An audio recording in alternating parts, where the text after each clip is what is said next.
The main job of the lungs is gas exchange, pulling oxygen into the body and getting rid of carbon dioxide. Normally, during an inhale, the diaphragm contracts to pull downward, and the chest muscles contract to pull open the chest, which both help suck in air like a vacuum. And then during an exhale, the muscles relax, allowing the lungs to spring back to their normal size, which pushes air out.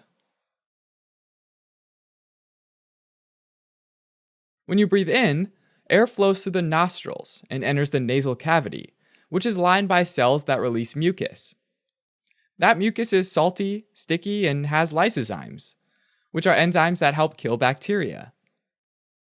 Nose hairs at the entrance of the nasal cavity get coated with that mucus and are able to trap large particles of dust and pollen as well as bacteria, forming tiny clumps of boogers.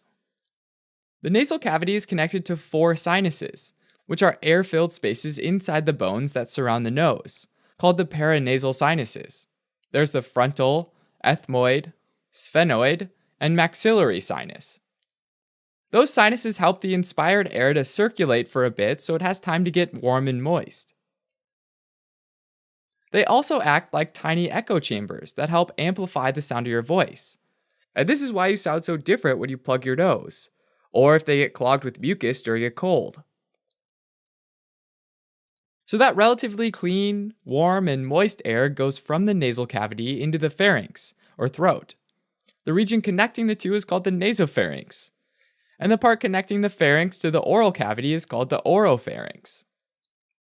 The soft palate, which is the softer portion of the roof of your mouth behind the hard palate, which is the part you can feel with your tongue, and the pendulum-like uvula hanging at its end move together to form a flap, or valve, that closes the nasopharynx off when you eat to prevent food from going up into the nasopharynx.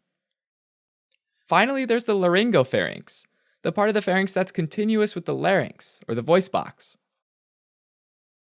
Up to this point, food and air share a common path, but at the top of the larynx sits a spoon-shaped flap of cartilage called the epiglottis, which acts like a lid that seals off the airway when you're eating, so that food can only go one way, down the esophagus and towards the stomach. If anything other than air gets into the larynx, then you have a cough reflex that kicks it right back out. Now, once air makes its way into the larynx, it then continues down the trachea, or windpipe, which splits into 2 main stem bronchi. The point at which they split is called the carina. It then enters the lungs, and the right lung has 3 lobes, the upper lobe, middle lobe, and lower lobe. The left lung just has 2 lobes, the upper lobe and the lower lobe. The right mainstem bronchus is wider and more vertical than the left, which is why if you accidentally inhale something big that can't get coughed up, like a peanut, it's more likely to go into the right lung than the left. The mainstem bronchi then divide into smaller and smaller bronchi.